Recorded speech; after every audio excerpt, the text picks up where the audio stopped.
Kia ora everybody and welcome back to another episode of Untidy. I'm Hannah Davison. I'm the co-founder and author of the My Big Moments children's books, the books that help your little people through the first big moments in their life. And I'm very happy today to introduce once again my wonderful co-host.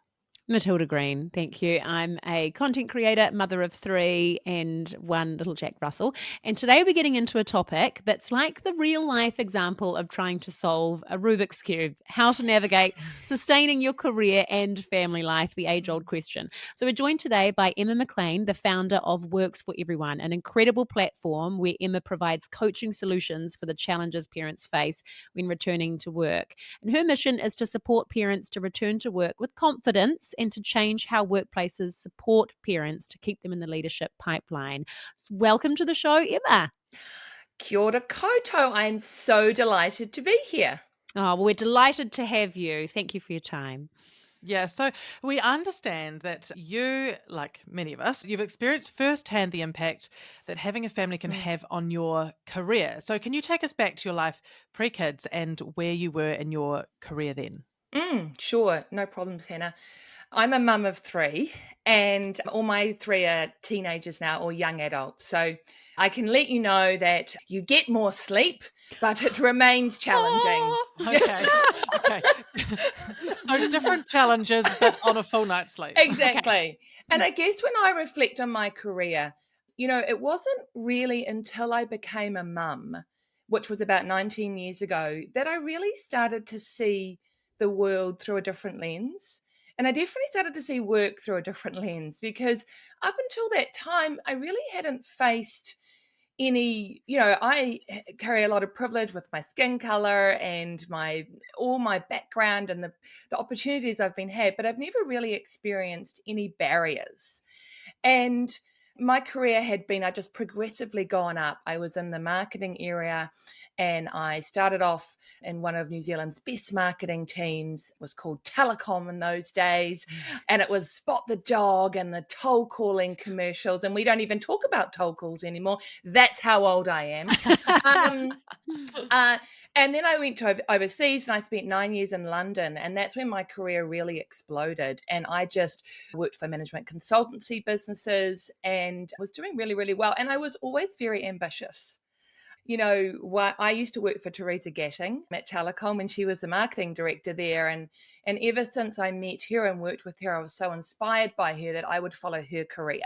And for me, she was a little bit of a mentor to me. And I thought it was possible. I was like, I'm on the track here.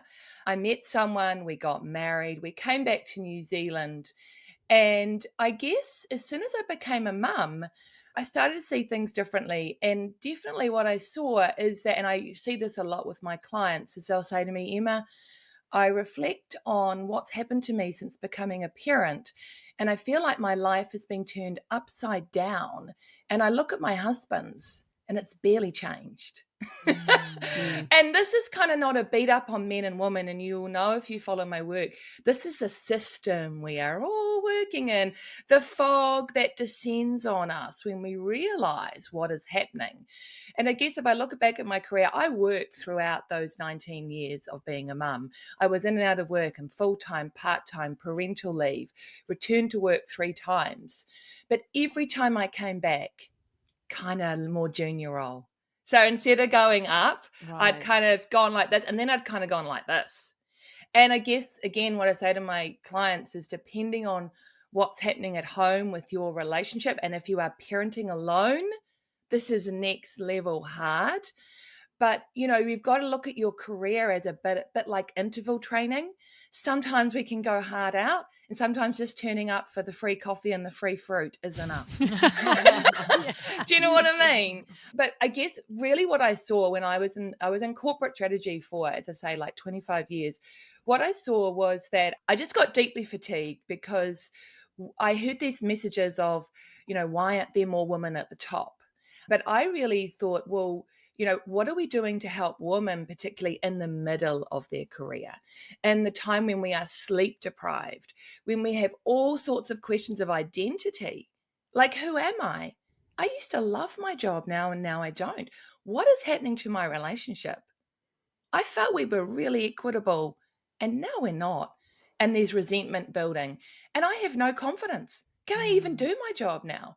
And I thought we need a care app around mums and dads, to be honest, in this phase of our careers. And I thought, okay, well, there is no care app. I quit my job. I retrained to become an executive coach, set up my business 6 years ago, and I partner with New Zealand corporates to help them welcome back their parents on parental leave, to help build their confidence, to equip them with new strengths like saying no. I know, taming their people pleaser tendencies, Yeah. setting and managing boundaries, sharing the load at home. Do you know what I've been most surprised by is the thing you can have the most impact on for your performance at work is what is happening at home. Yeah. And again, a shout out to all the single parents because this is brutal. And I just want to call out to Matilda because I was watching Art Stories the other night when he was doing school lunches. And I just thought it was an excellent example of the change I want to see in the world, which is dads being active caregivers. So he says, this is a quote, sorry, I don't know if I can use this quote on here, but he said, God, lunches are a ball ache. That's what he said. Are they not the most tedious part? Amen. But the thing is that I thought it was really funny. And he talked about this like reusable wrap thing he'd found, and it was really good. And he tried the honey. And I thought, do you know what? This is the dad chat I'm here for, right? Because I follow a working mums Facebook group. And the questions on that group are all like, how do I do the juggle? And my husband's never there, and da da da da da. The men's Facebook groups are like, where are the best mountain bike tracks? Yeah. You know, like, and I really want dad, because if we don't have dad chat around what's the best reusable lunch wrap, women are never going to break into the boardroom. And we need women in power, because if there wouldn't be any wars. Would there be a climate emergency? And sorry, I've taken the podcast there right away. I'm going to stop ranting. It's quite all right. We are so here for that, Emma. Here for a good rant. When Emma, in your experience as you were going into starting your family and having that first child, did you have expectations or assumptions about that you would be able to easily re-enter your career, or was there already kind of a reality check around conversations you were having at home? What was your expectation about what would happen to your career, and what was the reality? Great question. Do you know what, Hannah? And I get a little bit emotional when I talk about this. I don't think I thought about it. I thought it would just sail on. I just thought, I'm clever. I'm ambitious. I'm talented. The fact that I've grown and birthed 3 babies doesn't change that. But man, it hits you like a freight train. You know, man, especially like, so I was in a relationship where we were both the same career level when we got together. Okay. And so they were demanding jobs. They were jobs which had short, spontaneous travel requirements. Like tomorrow I need to be in Christchurch. Next week I'm in Melbourne, this kind of stuff. Can you have a dual career couple who both have those requirements, who both need to stay late at work to deliver something for a client? I think it's really tricky. And, you know, it can be framed up in my relationship that it was our choice for me to be the default parent, our choice for me to be that person that was there for 5 p.m. pickup. But was it ever really a choice? Like, we work in a system that does not value caregiving. Try getting daycare outside of 7 to 5. I mean, I'm not saying we want that, but where are the options here? Childcare, we are the most expensive childcare providers in the OECD. Australian stats say that a couple with 2 kids in childcare are spending 36% of their take-home salary on childcare.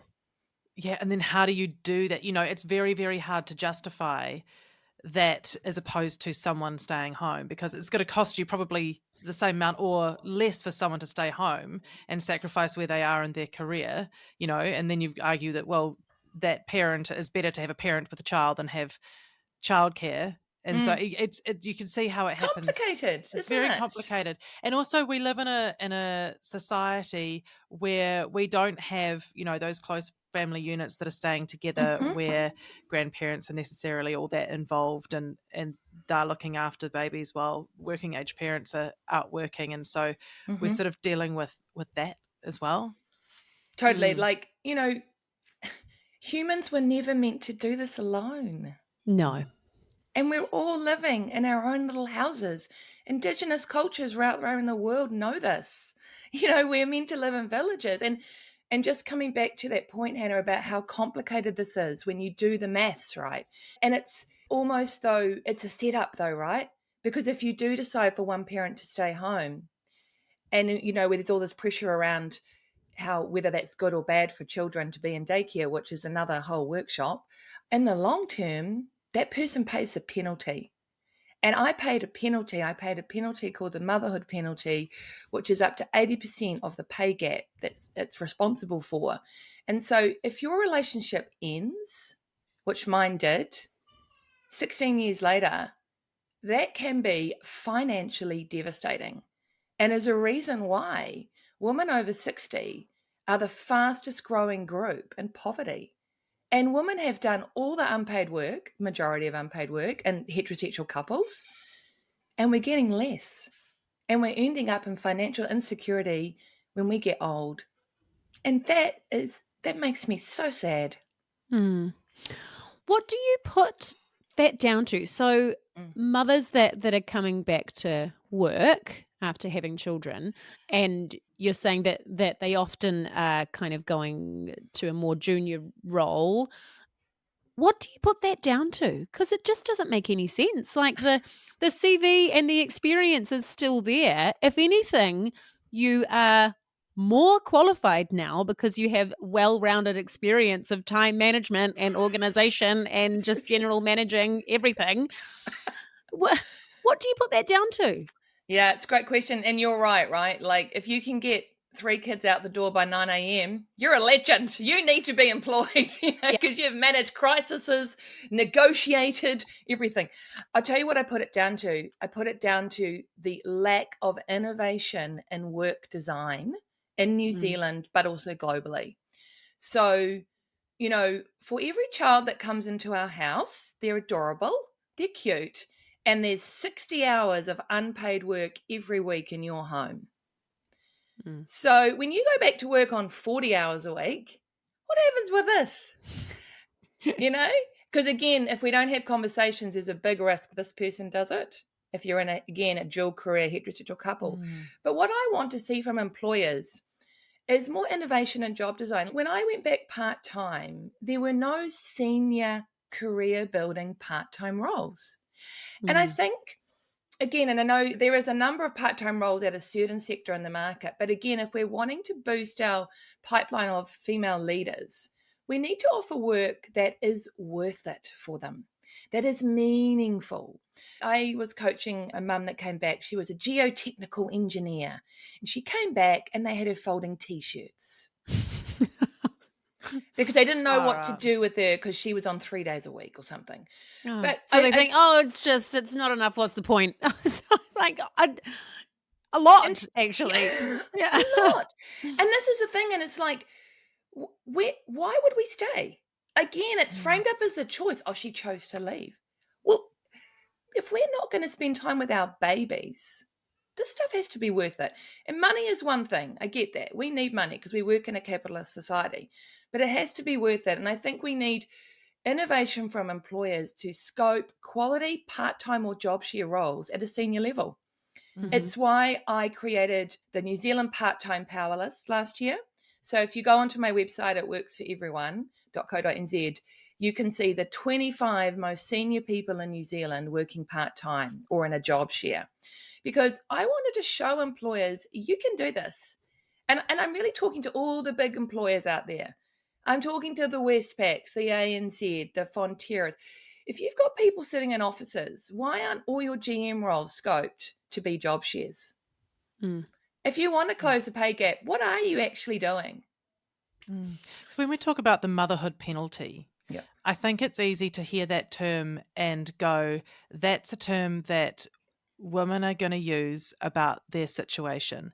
But actually, it's a term that everybody needs to use, because the motherhood penalty is not just affecting individual women in their career. The motherhood penalty is affecting all of these companies, the economy, the whole country, society, because of what we're losing, because geotechnical engineers are being sent to fold t-shirts, and in that scenario she's going to choose to be with her children, and then you lose that her contribution. Totally. It's a really good point, Hannah, right? Because language is important.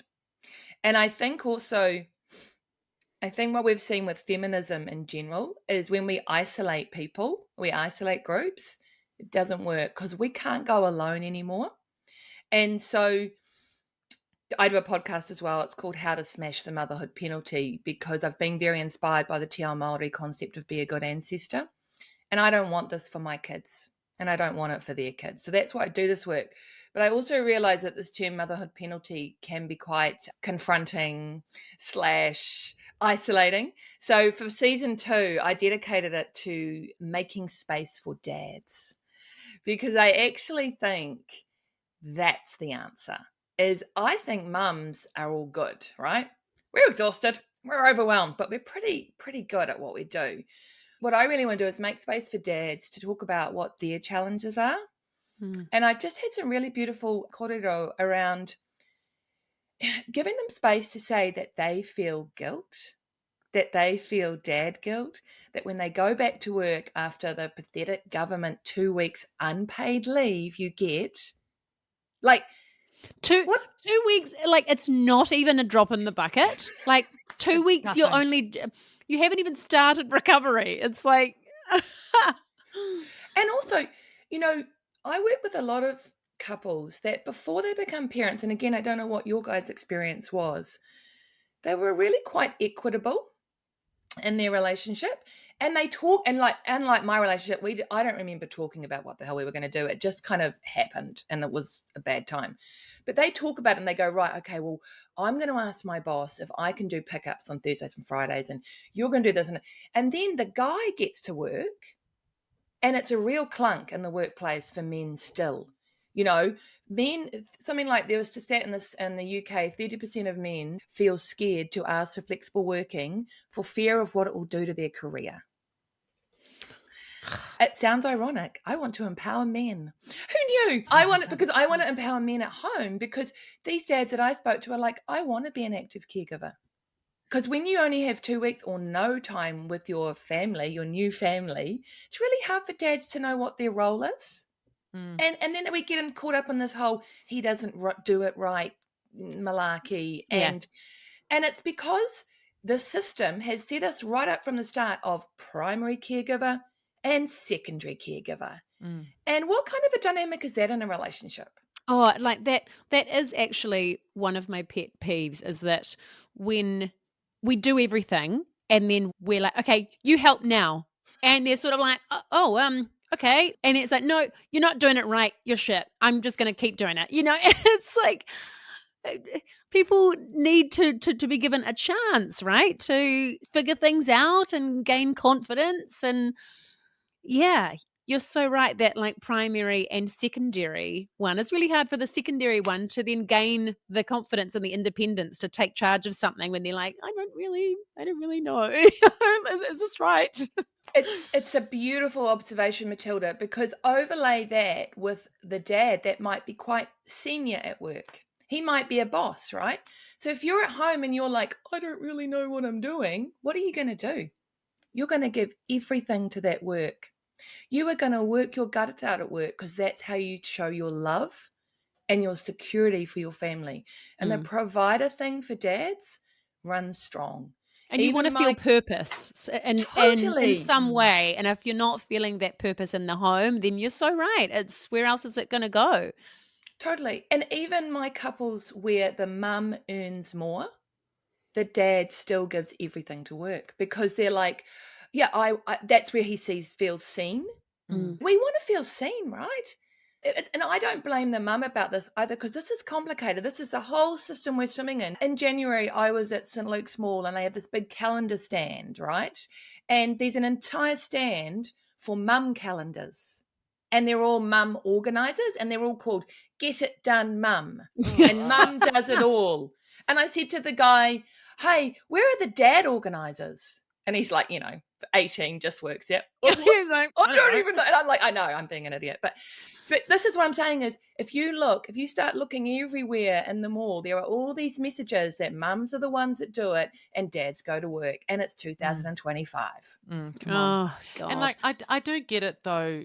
Everyone wants to be seen and everyone wants to feel like they're making a genuine contribution to their family. And if you feel confident in your work and you know that that is making a contribution, of course, the easiest thing to do is to throw all of your energy into that. But it's like everyone kind of has to sort of deconstruct what we've been drawn into doing as a pattern and then go, wait a minute, we need to redesign this whole thing. But then also to redesign this whole thing, we need the buy-in of employers to do it. Yeah. And we also need to understand that like men and women are working together, like it's not a men versus women thing, who's better, who's worse. It's like how can we all work together for the goals that we all have, especially when it comes to your family. I mean, surely that's a common goal. But anyway, I digress. What about progressive employers? Like, what do they say about what happens when they lose women from their leadership pipelines? Do they say anything at all? To quote Taylor Swift, because I am a Swiftie, so I have to bring it here. Love it. I think that what can happen with women in careers is it's a death by 1,000 cuts. I don't actually know if you lose them. They're there, but they're kind of just quite quitting a little bit. Do you know what I mean? Like, I'll tell you a really cool story, because I'll tell you who I think is a real progressive employer, and they're not a client of mine, and it's Kiwi Bank. And I've done a lot of podcasts and facilitated panels with Steve Yurkovich, who's their CEO. And he told me this really cool story about noticing at work and how he feels that's a big part of how we create an inclusive workplace for parents, for everyone who has different needs.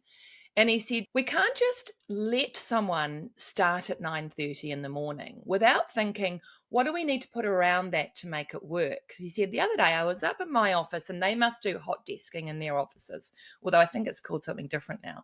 And he noticed that someone in the wider team started at 9:30 and, they had been allowed to start at 9:30. Like, there's a whole lot of gratefulitis with stuff like this. Like, I should just be grateful for what I've got, even though I'm working all the days I can. So this person had been allowed to start at 9:30, and he noticed that when she got in at 9:30, there were no seats left in the team that she was in, right? So she had to go and sit down in technology or something away from the team she's in, which is kind of the whole point of coming into the office, is to collaborate. You're together, yeah. Yeah, and so he's like, if we let people start at 9:30, we need to save them a desk. And as employers, we can't just rely on policies. We have to look at the culture that wraps around the policies. So I think progressive employers are not just letting people work part-time.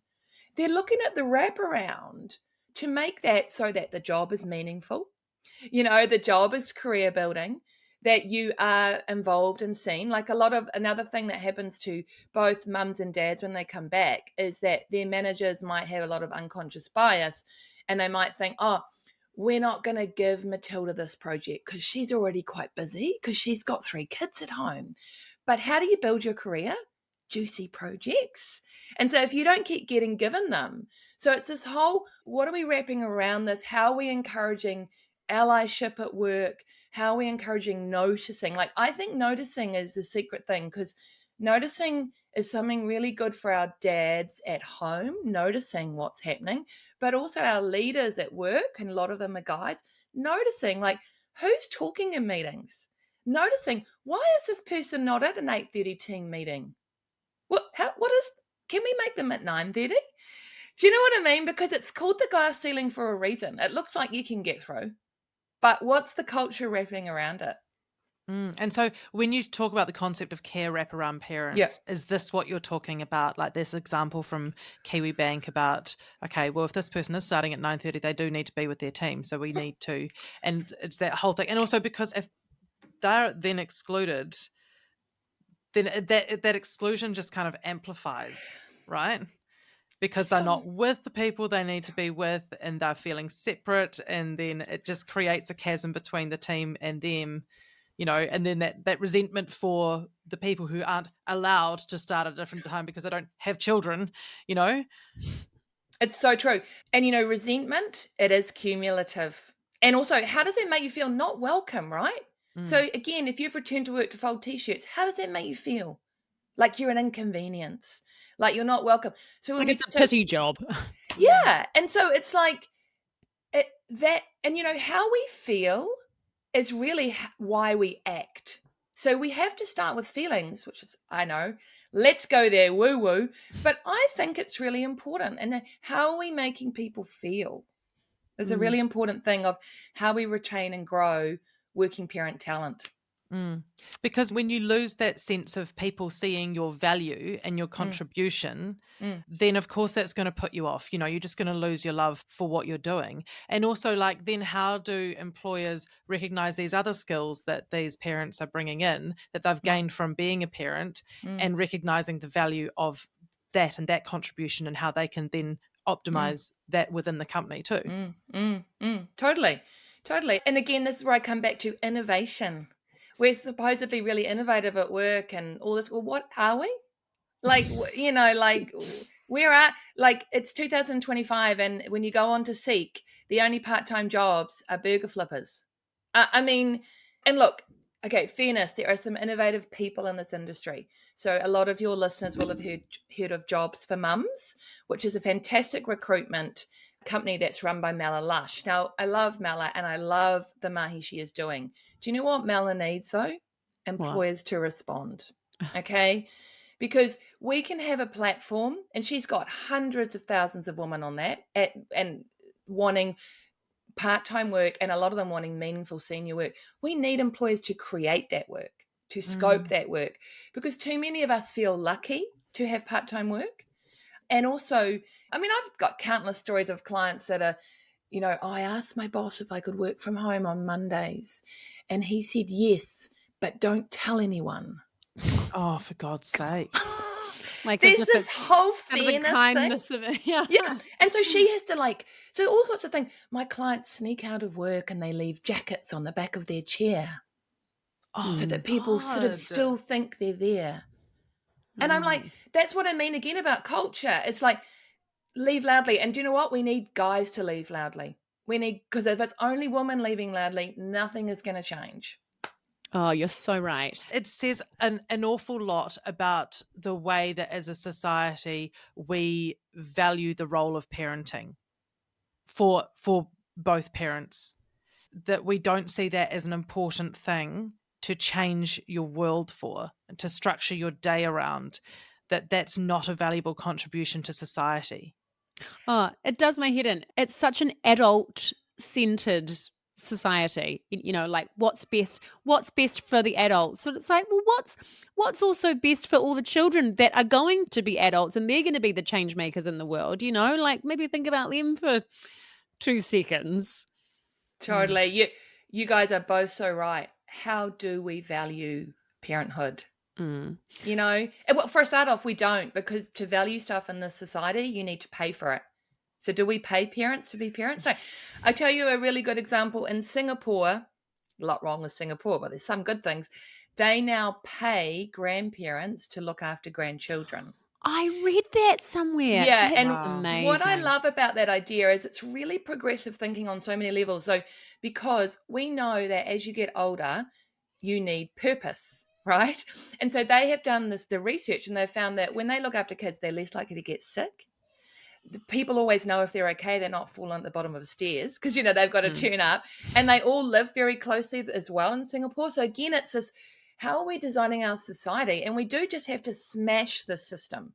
So if you guys want to join me and live on this beautiful commune, let's do it. Amazing. Because now we've got this issue with daycares where so many kids are in daycares because both parents have to work, that a lot of daycares are just overrun.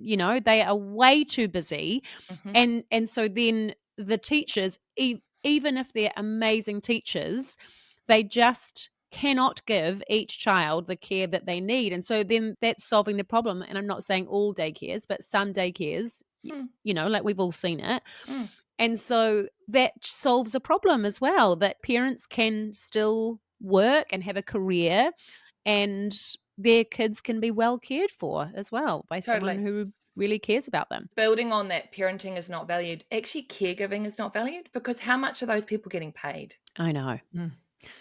And can you imagine how hard that job would be? And can you imagine how hard that job would? I mean, I used to go to work for a break. Let's be clear. Yeah. I mean, 3 under 5, that's not a holiday. And so I would go to work and I get paid.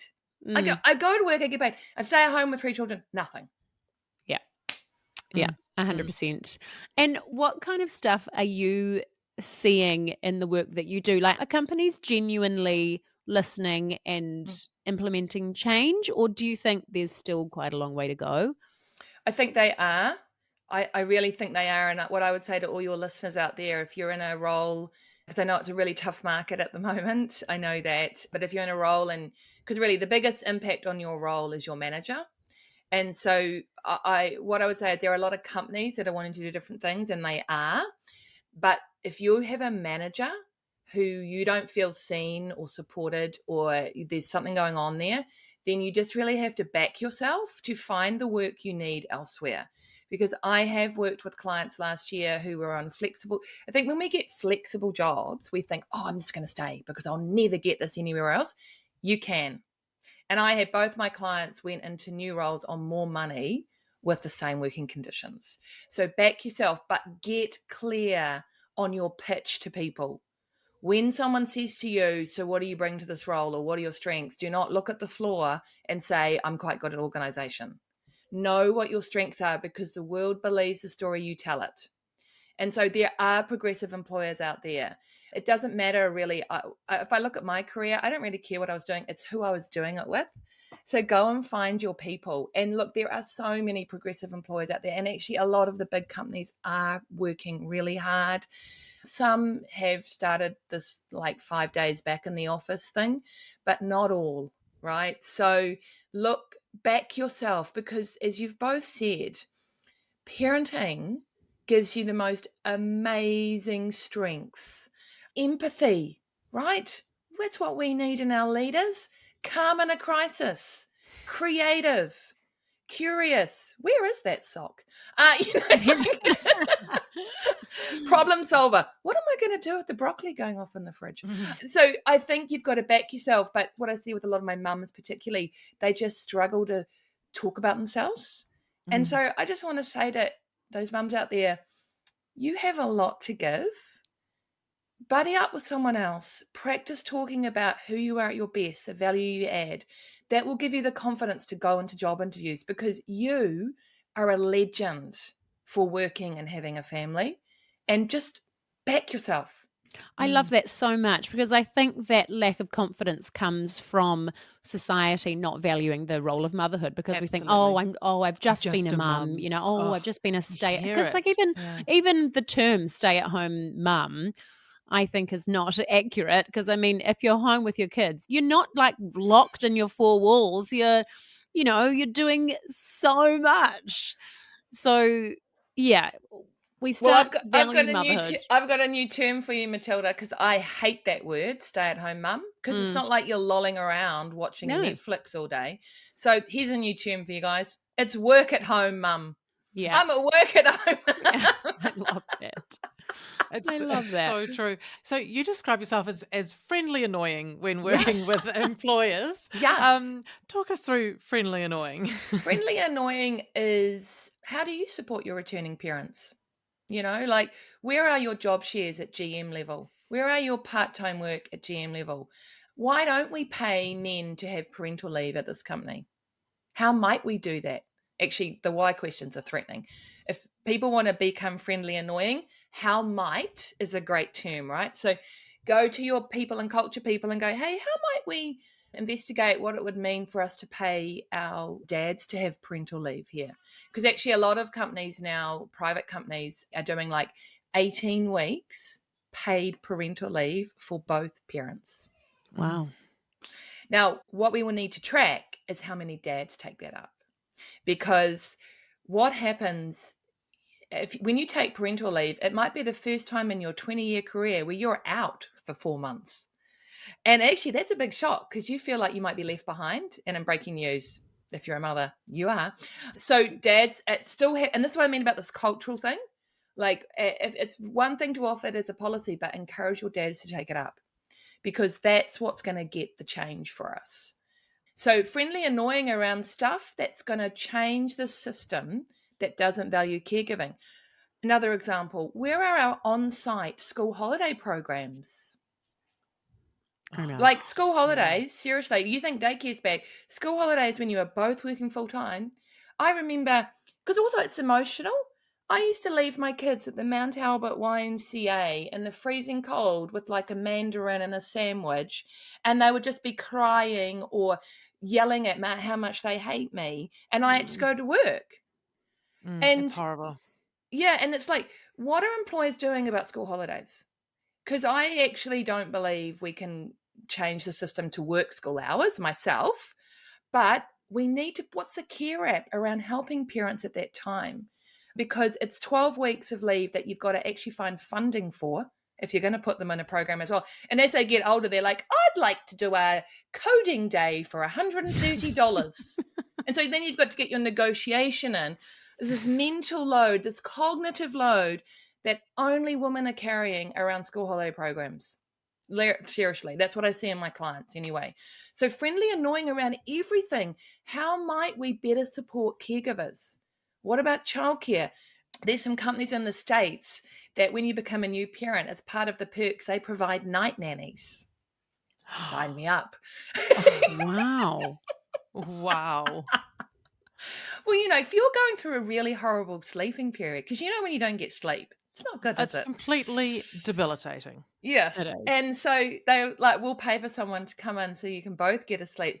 And it's self-interested from the corporate's perspective because they want their pound of flesh out of you. But it helps everybody. Exactly.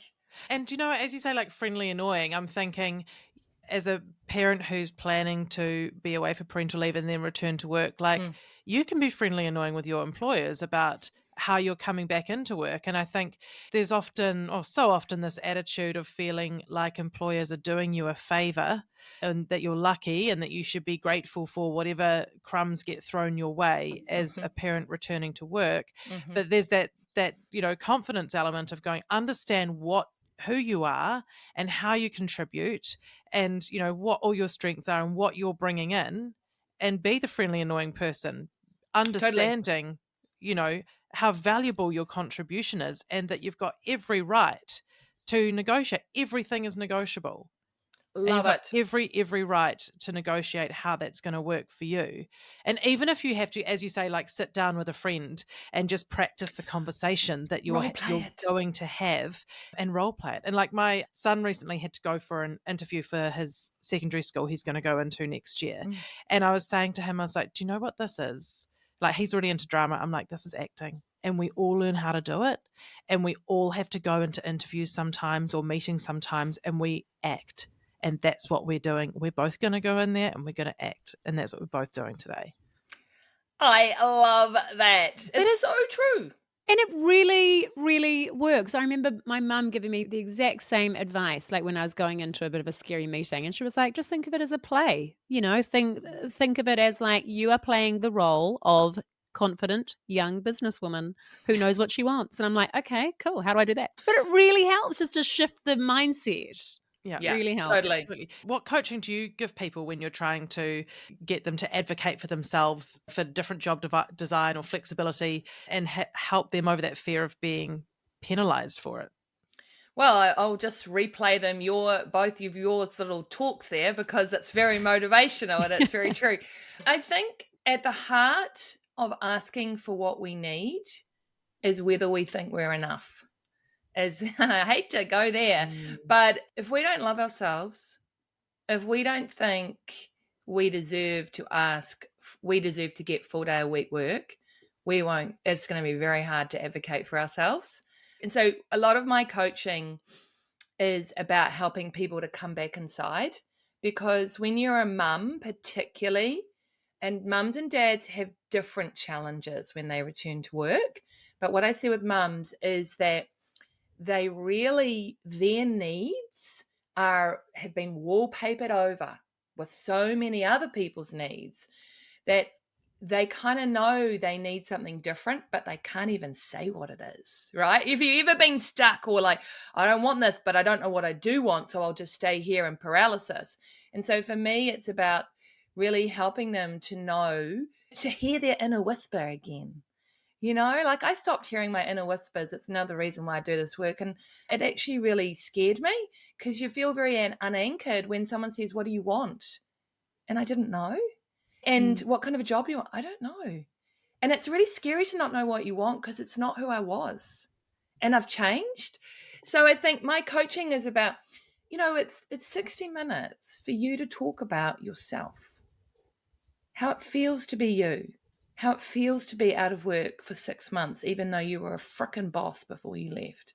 Yeah. How it feels to not even like my job anymore. And what do I want now? And what would 4 days a week mean for me? And then to build the confidence to, again, these how might we questions, right? So I think Hannah's got a great thing. Talk about your return before you leave, if you are going on parental leave. And if, as you are leaving, just say, how might it be possible to return on 4 days a week? And to seed with your manager, because to be honest, managers are a bit like partners. They actually genuinely want the best for us. They do, but they're all swimming in this soup that it's hard to see through. And you say, right, how might it be possible for me to return on 4 days a week? And they'll go, fine, you can do your job on 4 days a week. And then you build on that and you go, okay, well, given I'm delivering it in 5 days a week now, what will we scope out to ensure I can deliver in 4 days? Because this whole deliver your 5 day a week thing in 4 days, which is on 80% of your salary, is not going to help anyone. And it is not how we're going to help our children. And also, women just keep quiet about it. Like there's shame with this stuff. Whereas I reckon if we had men working on 80% of their salary and they're still doing, they would be like talking. They would be like, right. I've actually got an issue with that. Yeah. And I actually interviewed one of my part-time power listers is a lady called Liz Bly from Russell McVeigh. She works 4 days a week. She's a partner. And I said to her, hey, a lot of my clients feel a lot of guilt when they work 4 days a week. They feel they're letting their team down on that 5th day, particularly senior people. I said, how do you manage that guilt? And she says, I don't have any guilt, Emma. She said, I'm leaving 20% on the table. I'm not feeling guilty for that. And I think we all need to take that energy with us. Oh, because, good for her. 100%. And you've mentioned that the most important career decision is what happens at home. So what are some of the most important decisions that we need to be making in that area? Well, I think it's about having better conversations. I think it's about, if you are a dual career heterosexual couple, what I would also say for everyone who is in the same sex relationship, the statistics are not really out around same sex, but I don't see the patterns play out as much. But definitely in het couples, actually have a conversation. Like when you are both well rested, maybe it's, and you say, oh, hey, on Sunday, honey, can we sit down, put the kids in front of the iPads or whatever you want to do, have a coffee, and can we talk about, now that I'm back at work, how will our family work? So I think bring curious, childlike questioning to this stuff, because it's complicated and it can very quickly turn into an Olympics of suffering.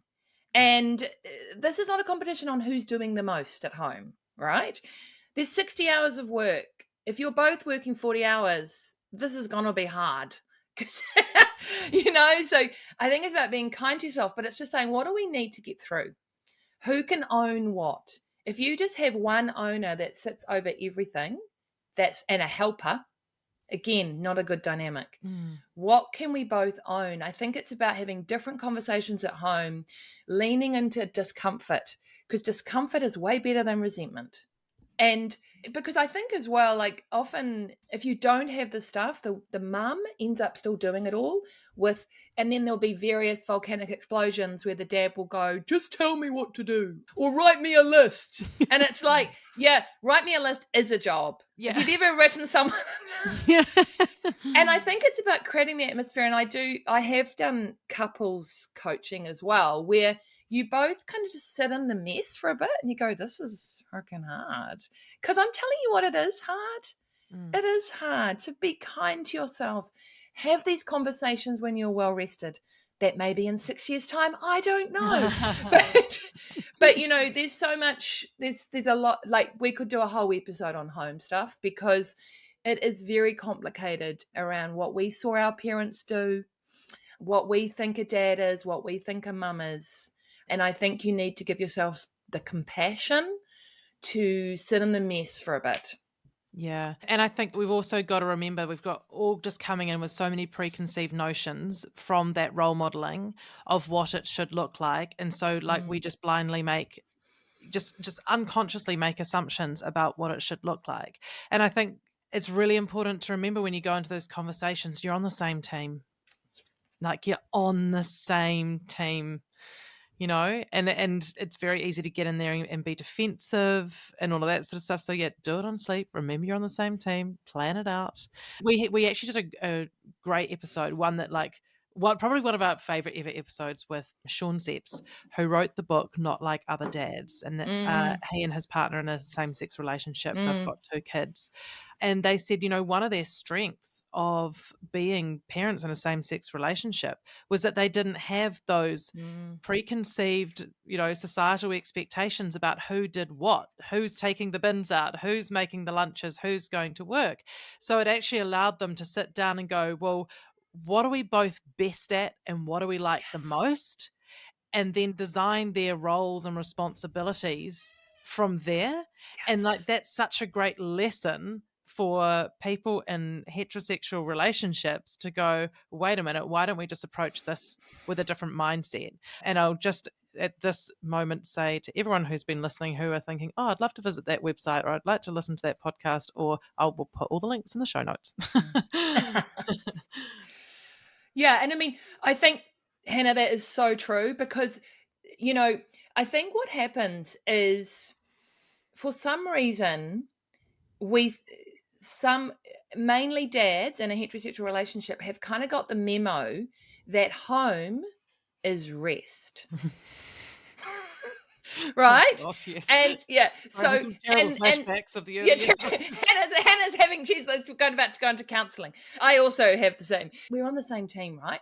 But there are some different memos we've got. So mums have definitely got, I wish home was rest. I wish it was.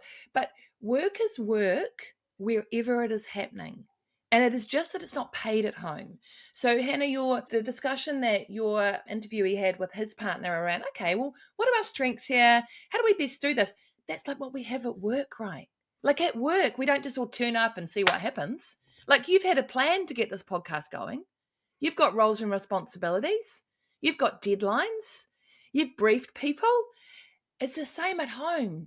I mean, I remember asking my husband, I said, can we have a meeting every week just to check in around what's on the mental load for the family and, what's ahead? And he said to me, no, I have enough meetings at work. I'm not having them at home. And look, this is not a beat up on him because he's swimming in this big soup, right? But they haven't got the memo that there's shit tons of work at home. And when you say that to me, God, it makes me feel shit about what I'm doing. Because, and it's just like work is work wherever it is happening. And we need to talk about work at home. We need to structure it. We need to define it. We need to brief it.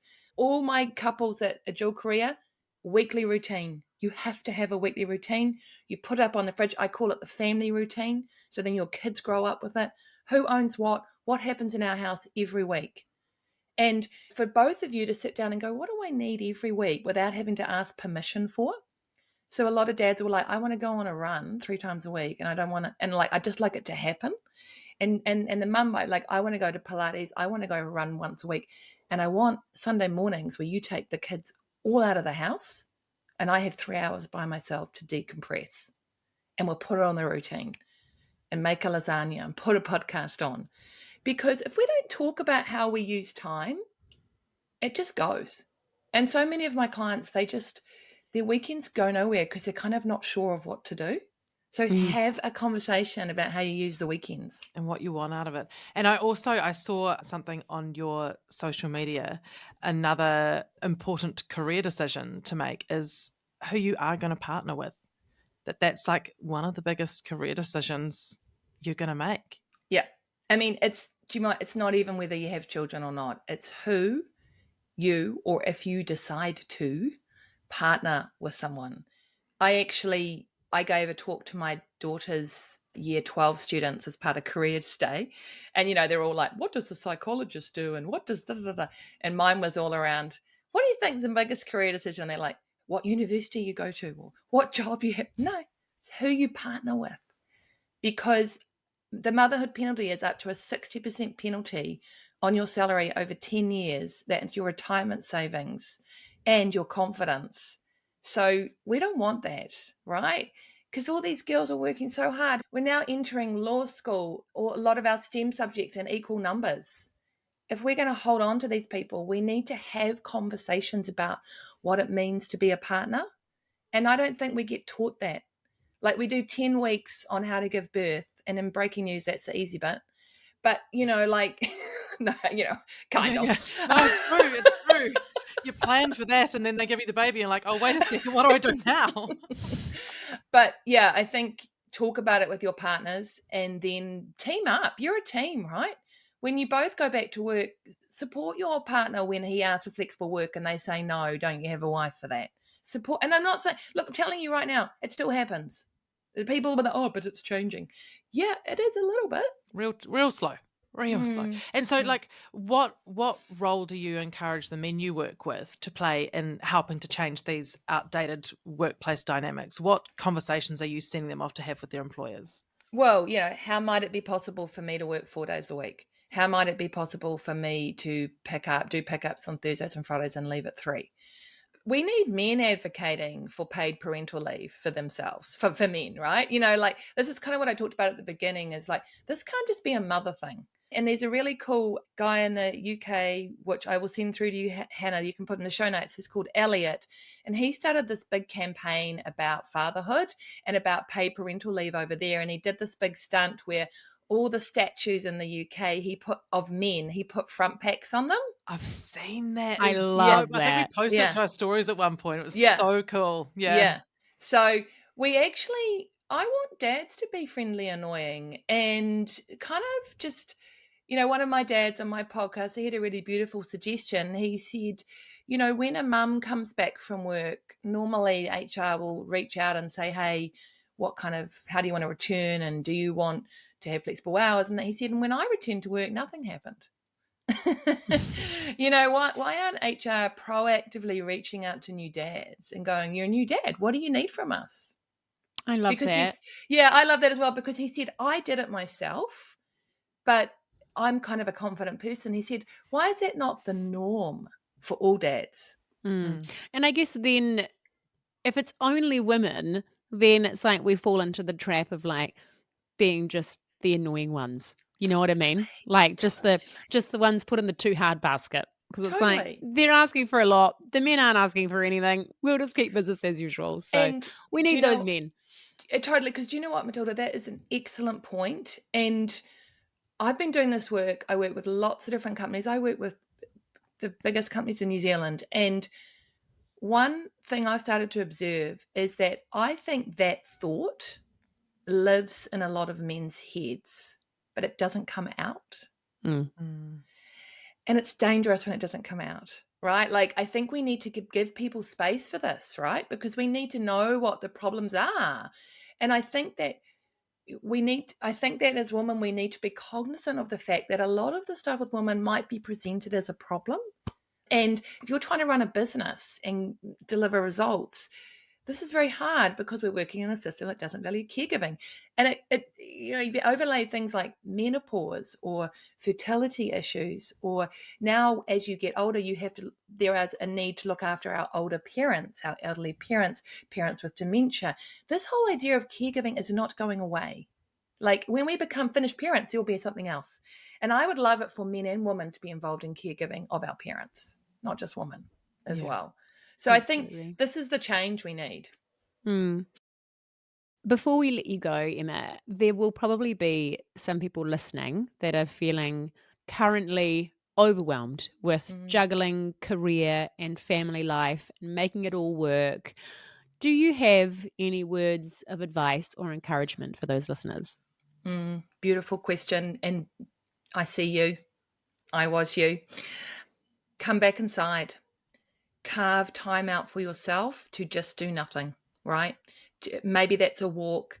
Maybe, it's half an hour at home. Maybe it's half an hour on the bus where you don't have your headphones on or you're not writing your grocery list. You've got to start to hear your whispers. Delete Seek off your phone.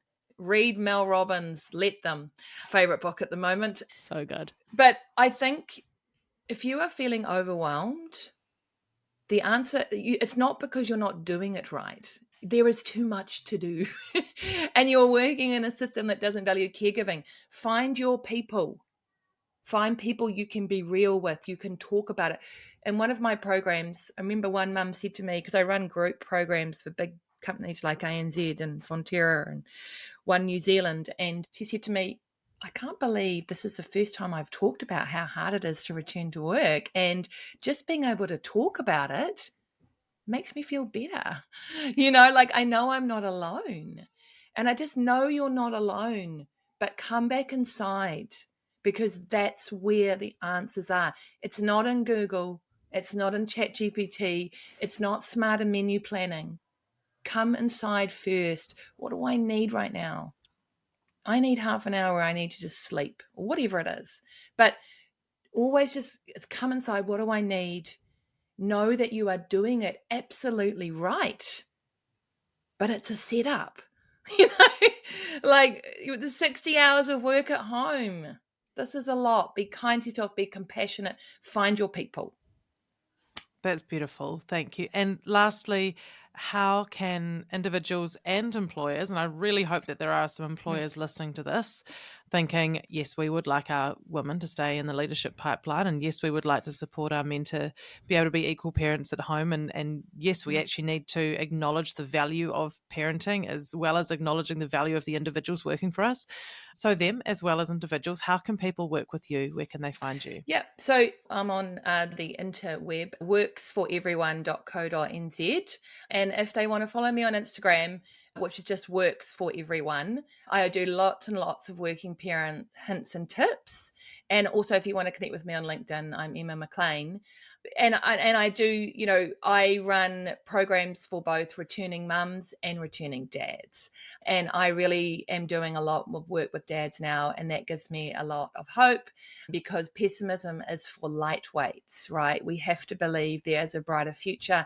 And I just meet so many gorgeous dads who know that being an active caregiver is what they want from their life. So welcome people to reach out to me. That's awesome. And like professional couples as well can reach out to you. Yep. That's so cool. And I think that'd be a great thing to do just as a way to acknowledge we're on the same team. This is the whole thing. And this is what I mean is like, this is not a mums and dads against each other, but it turns into it pretty darn quickly. Yeah, because you can't turn on your employer because you're supposed to feel grateful. So you turn on each other, It's kind of patriarchy. It's by design, right? Men suffer under patriarchy just as women do. So know that you're in this setup, and be kind to yourselves. Sit in the mess, figure out a way forward for you guys. Oh, yeah. Emma, love your work. Thank you so much for your time today. I'm sure so many listeners will be like, oh, finally, we can talk about this. Kia ora, you're very welcome. Yeah, you're making an amazing contribution and hopefully we can see more and more and more change. It can be an exciting future, right? Totally. It will be. Yes. Here for it. Yeah. Yes. Oh, Emma, thank you so much and have a beautiful, beautiful day. Thank you. Thank you for listening to this episode of Untidy. If you enjoyed it, we'd love your support to keep making the show. The best thing you can do to help is subscribe by hitting follow in your podcast app and leaving us a little 5-star review. You can also now watch and subscribe on YouTube and check out how these millennials are keeping up with the cool kids on TikTok and the gram. Lastly, please share this podcast with your mates. It means that we can keep building this supportive community, keep giving you untidy episodes, and just keep doing what we love to do. Don't forget to check out mybigmoments.com for kids' books that make your tricky job of parenting a whole lot easier. Untidy listeners get a discount at checkout, so just pop in Untidy for 10% off your order. Lastly, we would like to thank all of the good people who make this podcast possible. Flicker Williams and Joe Rocker at My Big Moments for the beautiful artwork and design, Maxine London Creative for editing this episode, and Lana Byrne for creating our social content. And to you, our listeners, Araha nui, take care. We'll see you soon.